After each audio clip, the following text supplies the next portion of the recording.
Assalamualaikum warahmatullahi wabarakatuh. Alhamdulillahi rabbil alamin. Wabihi nasta'inu ala umurid dunya waddin. Wassalatu wassalamu ala ashrafil mursalin Sayyidina Muhammadin wa ala alihi wa ashabihi ajma'in. Subhanaka la ilma lana illa ma 'allamtana innaka antal alimul hakim. Rabbi shrah li sadri wa yassir li amri wahlul 'uqdatam min lisani yafqahu qawli. Amma ba'du, fa inna asdaqal hadithi kitabullahi ta'ala wa khairul hadi hadi Muhammadin sallallahu alaihi wasallam wa syarrul umuri muhdatsatuha wa kullu muhdatsatin bid'ah wa kullu bid'atin dhalalah wa kullu dhalalatin finnar.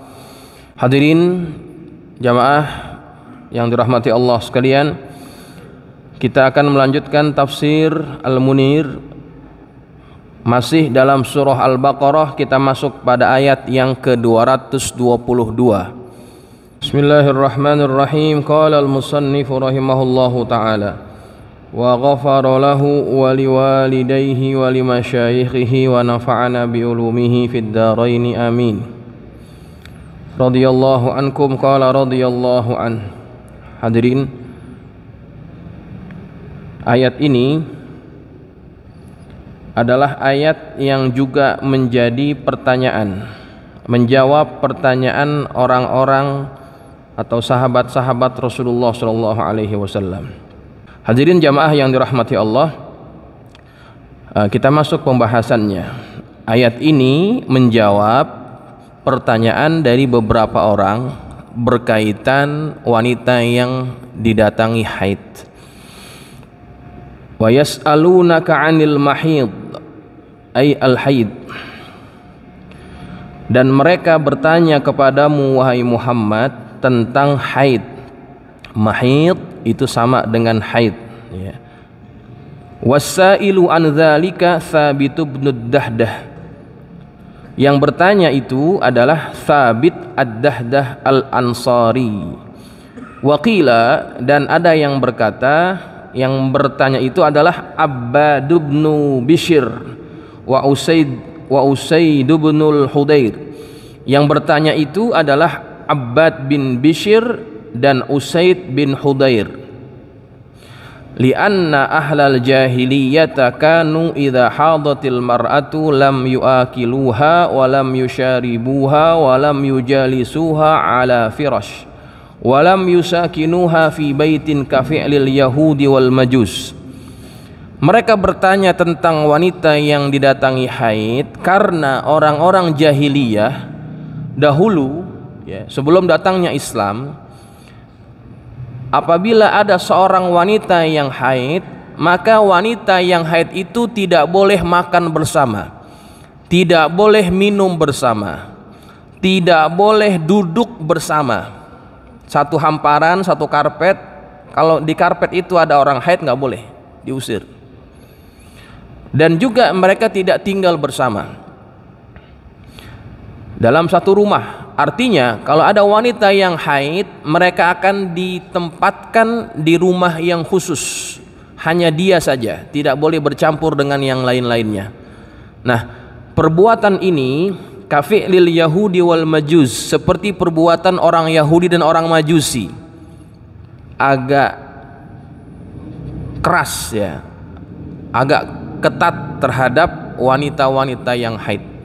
Dianggap wanita ini adalah wanita kotor, wanita yang lagi dalam keadaan bawa sial.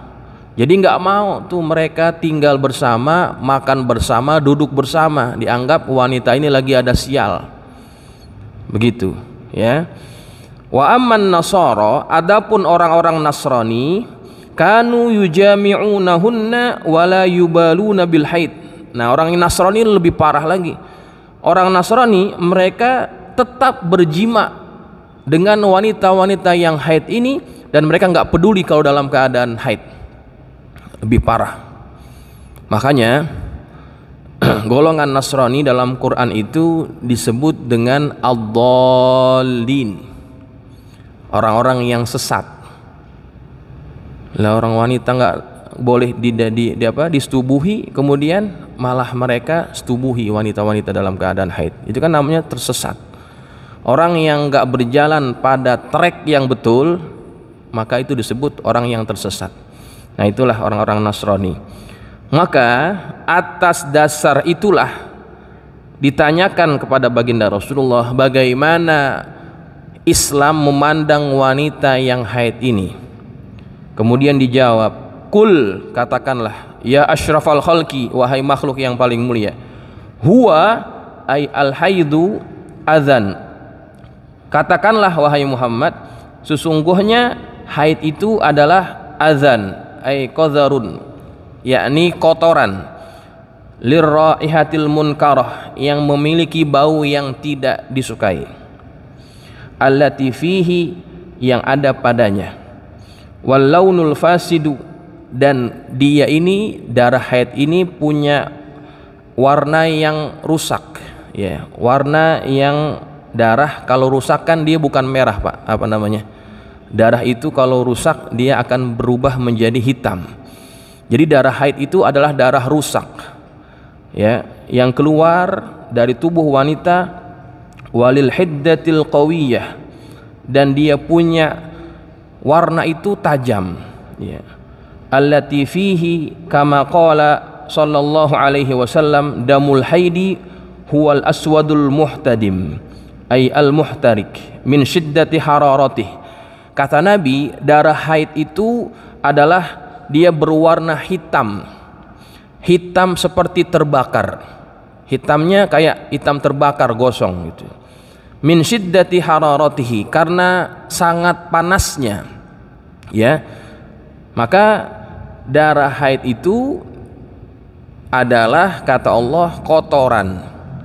Darah haid itu adalah kotoran. Dan di antara keajaiban Allah pada wanita adalah Allah jadikan dalam diri mereka satu siklus, di tiap bulannya mereka akan mengeluarkan darah kotor itu, ya. Nah jamaah, ini perbedaan antara laki dan perempuan. Makanya ada perkara yang dibolehkan bagi laki-laki, ada perkara yang dibolehkan bagi perempuan, tetapi tidak dibolehkan bagi laki-laki. Kenapa? Karena memang berbeda. Contoh, orang perempuan boleh pakai emas, orang laki tidak. Orang perempuan boleh pakai sutra, orang laki tidak. Ya, kenapa beda? Ya karena pasti di situ ada rahasianya. Contoh ya, kenapa laki-laki nggak boleh pakai emas? Ada kajian bahwa ketika seseorang itu memakai emas bagi laki-laki, dalam kajian itu didapati temuan, kalau dia pakai berterusan maka ini akan membuat laki-laki itu menjadi lemah syahwatnya. Karena sesuatu yang dipakai, benda-benda yang dipakai, apalagi dari alam, ya, itu pasti ada kesan kepada badan kita, ya. Maka emas itu kalau dipakai berterusan, dia bisa membuat orang yang memakainya menjadi lemah syahwatnya. Itu diantara hasil kajiannya. Tapi wanita bagaimana? Wanita tidak berpengaruh, karena mereka punya siklus di mana setiap bulan mereka akan keluarkan darah kotornya itu. Jadi berbeda sekali, ya. Makanya bagi kita hamba-hamba Allah, yang paling bagus adalah ikuti segala ketentuan dan aturan Allah. Karena apa? Karena Allah yang ciptakan kita, Allah yang tahu apa yang baik, apa yang buruk buat kita. Makanya ketika kita menjalankan semua ketentuan-ketentuan Allah, hukum Allah, maka pasti kita akan mendapatkan banyak manfaat, ya, termasuk dalam haid ini. Baik, jamaah yang dirahmati Allah. Jadi itulah sifat darah haid, ya, sifat darah haid. Fa'tazilun nisaa fil mahid. Karena itu jauhilah wanita-wanita atau istri pada waktu haid, ai fi maudhi'il haid, yakni jauhinya maksudnya fi maudhi'il haid, pada tempat keluarnya haid. Ya, bukan berarti dijauhi itu jangan dideketin, jangan tinggal bersama, enggak begitu. Maksudnya dijelaskan oleh Syekh Nawawi fi maudhi'il haid, pada tempat keluar haidnya saja, jangan main-main di situ. Ya. Paham ya? Jangan main-main. Maksudnya jauhi bagian itunya. Wala taqrabuhunna ay la tujami'uhunna, maka janganlah juga kamu mendekati mereka, yakni janganlah kamu menjima mereka, menyetubuhi mereka, yakni istri-istrimu, hatta yatahurna, sehinggalah mereka itu suci. Wa hadza ta'qidun li hukmil i'tizal, dan ini adalah sebagai penegas bagi hukum menjauhkan wanita-wanita daripada dijima. Ya. Qara'a Ibnu Katsirin wa Nafi'un wa Abu Amrin wa Ibnu Amirin wa Hafsun wa Ya'qubul Hadrami. Imam Ibnu Katsir, Nafi', Abu Amr, Ibnu Amir, Hafs dan Ya'qub Al-Hadrami, mereka membacanya hatta yatahurna bisukunit ta'i wa dhammil ha'i bimakna hatta yazula anhunna dama. Mereka itu ulama-ulama qiraat ini, mereka membacanya hatta yatahurna dengan disukunkan ta dan didomahkan ha. Artinya sampai hilang atau berhenti darah haidnya. Ya. Sampai berhenti darah haidnya.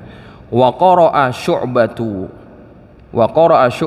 wa Hamzatun wal Kisai bi tasydidit ta'i wal ha'i bi makna yaghtasilna.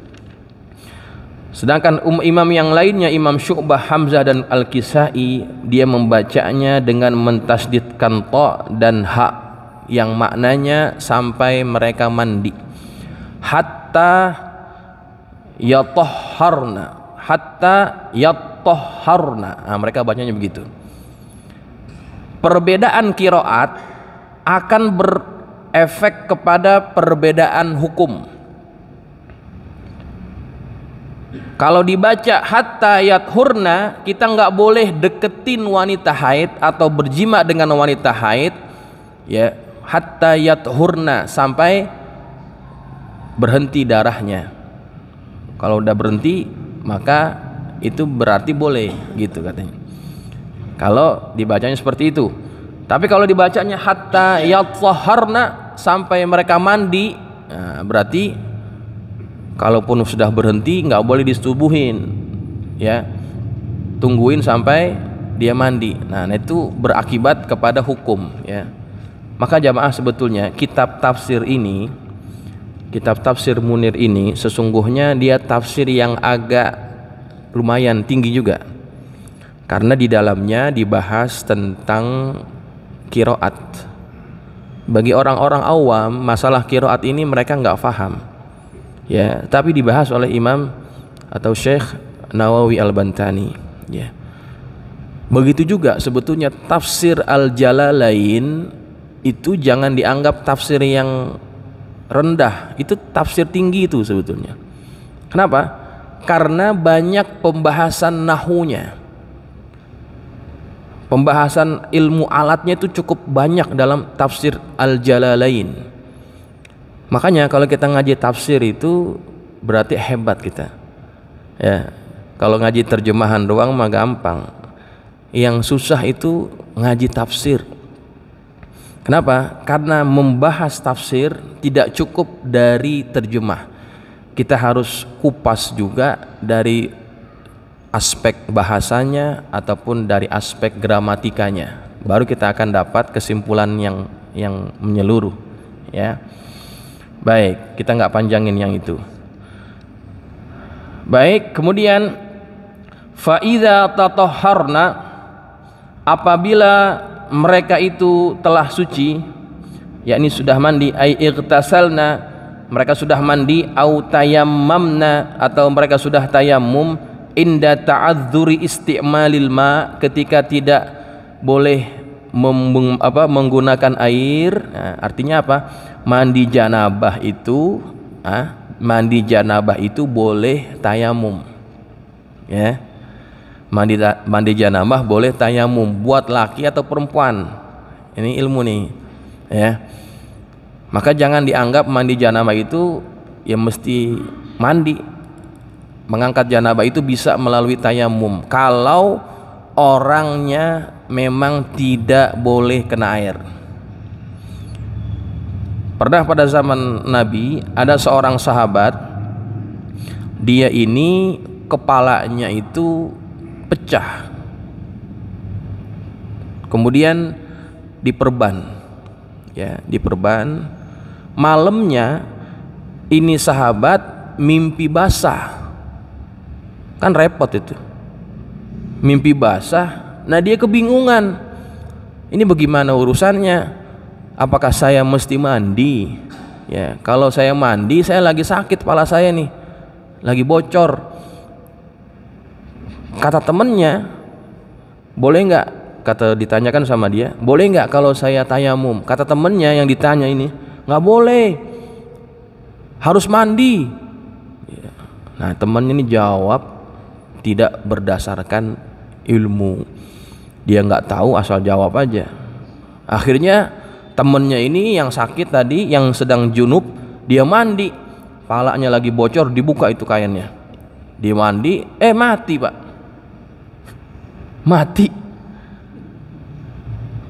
Nah, ini pada bingung, dilaporin kepada Rasulullah, ya Rasulullah, ini ada sahabat dia sakit, kemudian dia junub, disuruh mandi. Siapa yang suruh? Orangnya panggil, dipanggil, panggil sama Nabi, dipanggil. Nabi marah-marah itu, kamu telah membunuh dia, kamu telah membunuh dia. Obat dari ketidaktahuan itu tanya, gitu, diomelin. Obat dari ketidaktahuan itu tanya. Kenapa kamu nggak nanya? Padahal dia ini boleh bertayamum ketika dia tidak diizinkan atau dia ada uzur tidak boleh memakai air. Nah, begitu. Jadi akhirnya itulah yang menjadi pengajaran kepada para sahabat.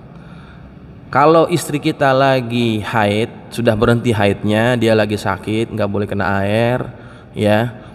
Nah, kalau dia kena air makin parah sakitnya, maka boleh tayamum. Tayamum bagaimana caranya? Apakah semua badannya dibuburin tanah?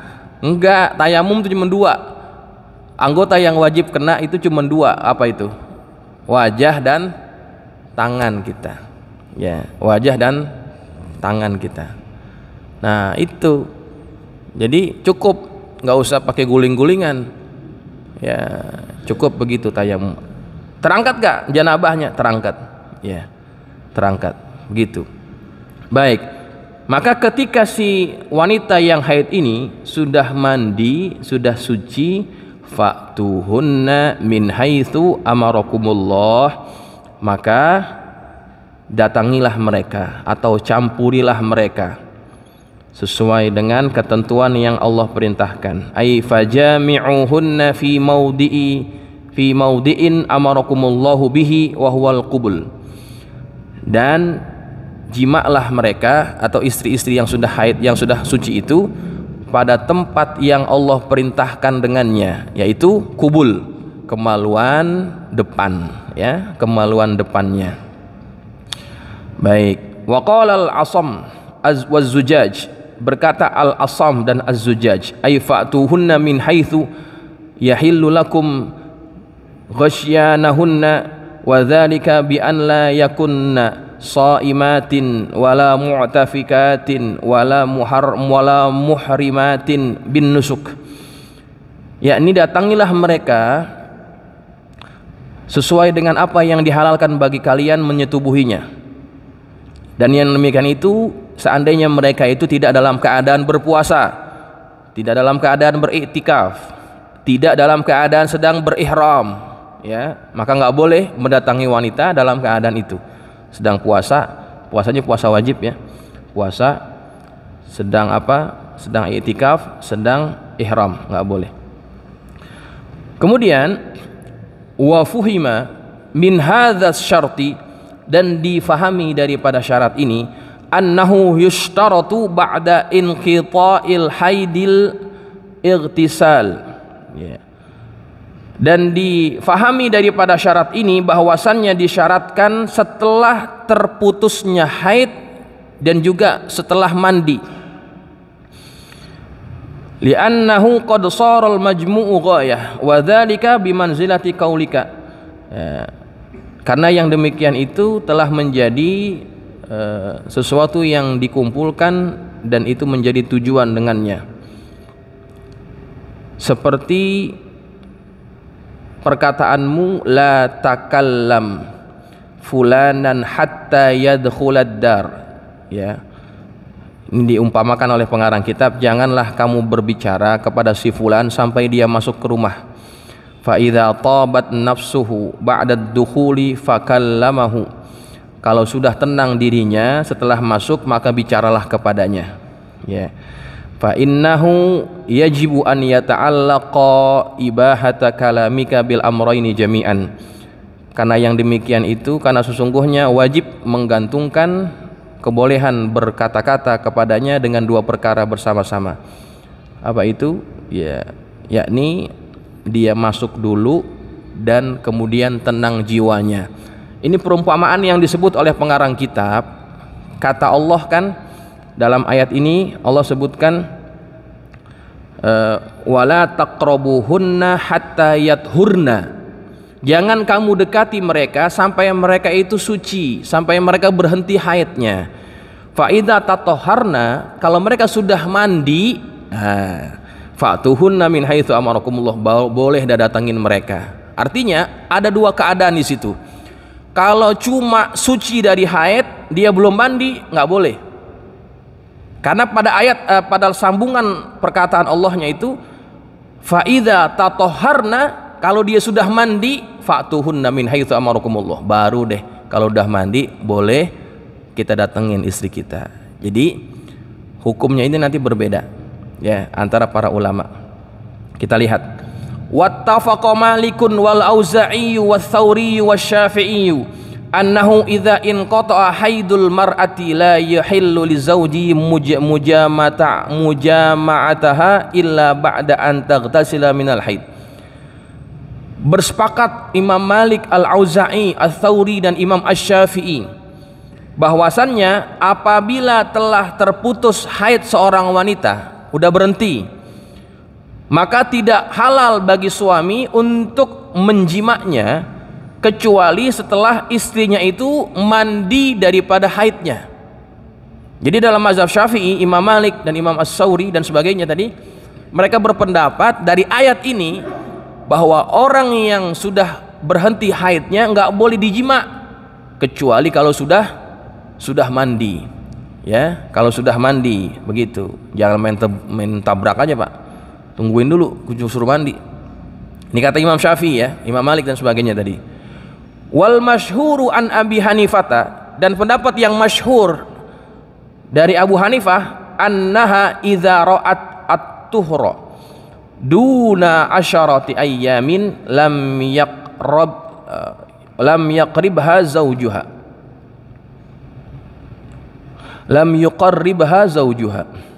ya.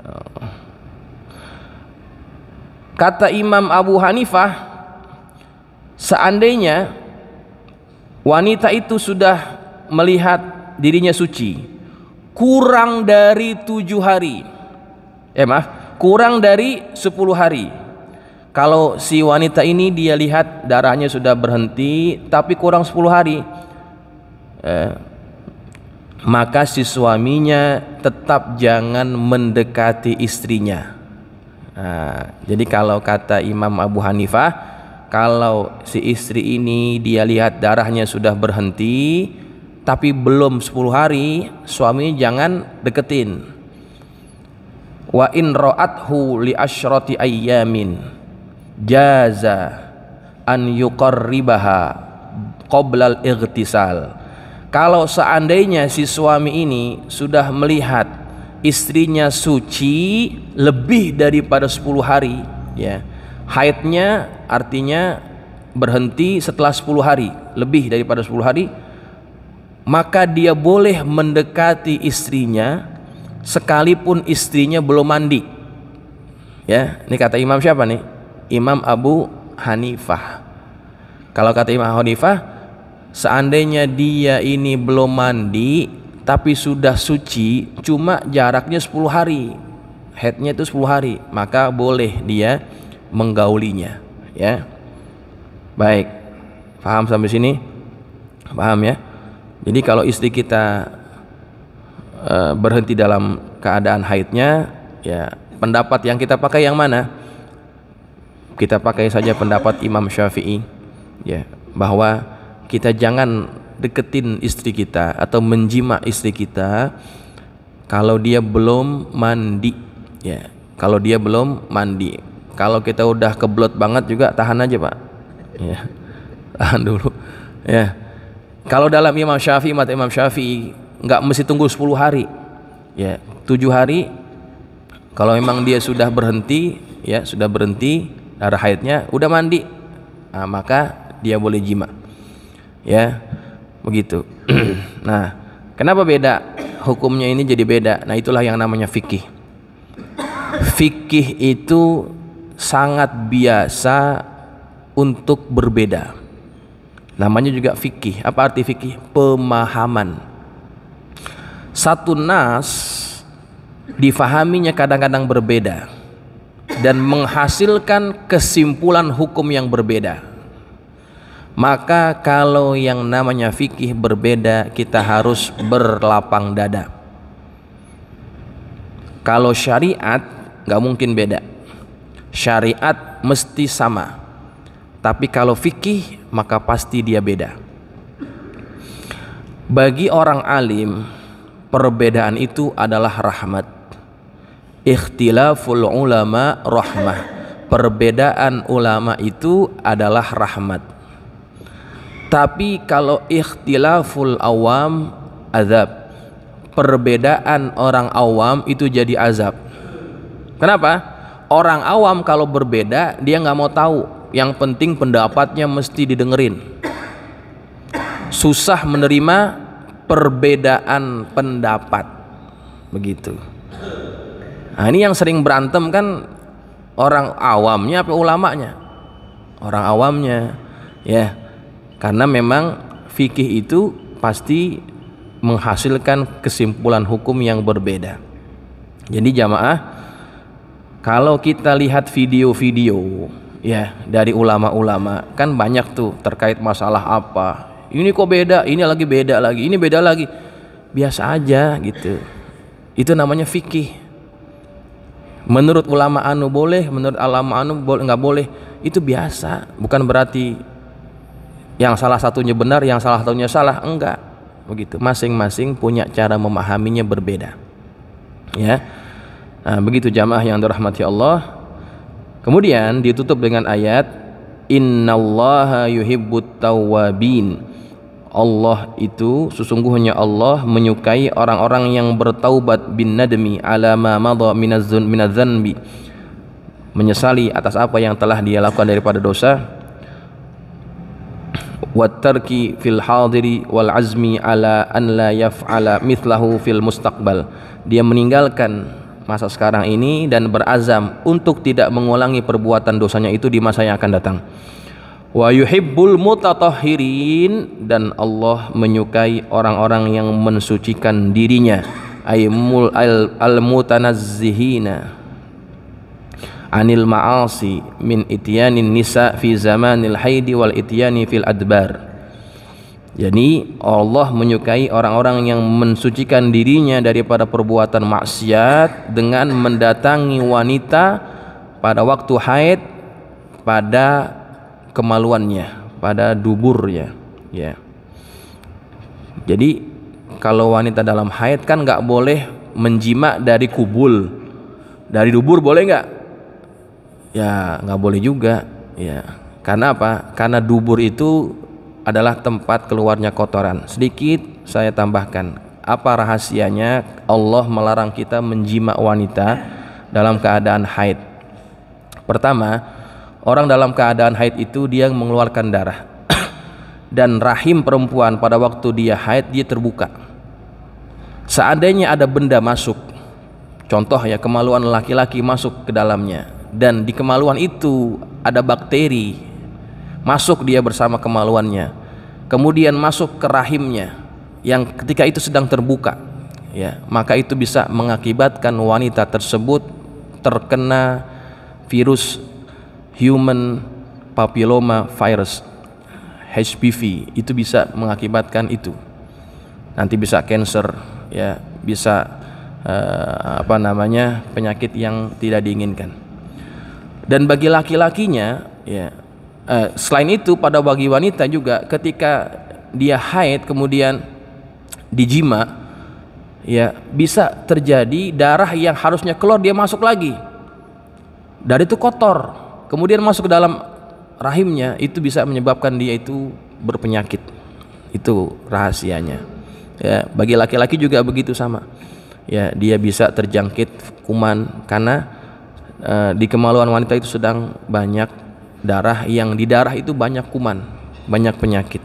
Maka itulah diantara hikmahnya secara medis kenapa kita tidak boleh menjima pasangan kita pada waktu haid. Boleh kita lakukan apa saja asal jangan jima, ya, apa saja jangan asal jima itu. Baik jamaah yang dirahmati Allah, mudah-mudahan apa yang kita bahas hari ini Allah kasih manfaat, dan kita yang hadir senantiasa Allah berikan keistiqomahan. Al-Fatihah. A'udzubillahi minasyaitonir rajim. Bismillahirrahmanirrahim. Alhamdulillahirabbil alamin arrahmanirrahim maliki yaumiddin. Iyyaka na'budu wa iyyaka nasta'in. Ihdinas siratal mustaqim siratal ladzina an'amta 'alaihim ghairil maghdubi 'alaihim waladdallin. Amin. Bismillahirrahmanirrahim. Alhamdulillahirabbil alamin. Allahumma shalli ala sayyidina Muhammad wa ala sayyidina Muhammad. Allahumma anfa'na bima 'allamtana wa 'allimna ma yanfa'una. Allahumma zidna wa la tankusna wa akrimna wa la tuhinna wa atina wa la tahrimna wa athirna wa la tu'thir 'alaina wa ardina wa ardu 'anna. Allahumma inna nas'aluka bihaqqi Fatimata wa abiha wa aliha wa baniha iftah 'alaina wa 'ala auladina wa talamidina futuhal 'arifin. Faqihna wa iyyahum fid-din warzuqna kamal al-ikhlas wal yaqin. Allahumma arzuqna fahman nabiyyin wa hifzal mursalin wa ilhamal malaikatil muqarrabin bi rahmatika ya arhamar rahimin. Allahumma ij'alna minal ladzina yastami'una al-qawla fayattabi'una ahsanah. Sallallahu ala sayyidina Muhammadin wa ala alihi wa sahbihi wa sallam. Alhamdulillahi rabbil alamin. Assalamualaikum warahmatullahi wabarakatuh.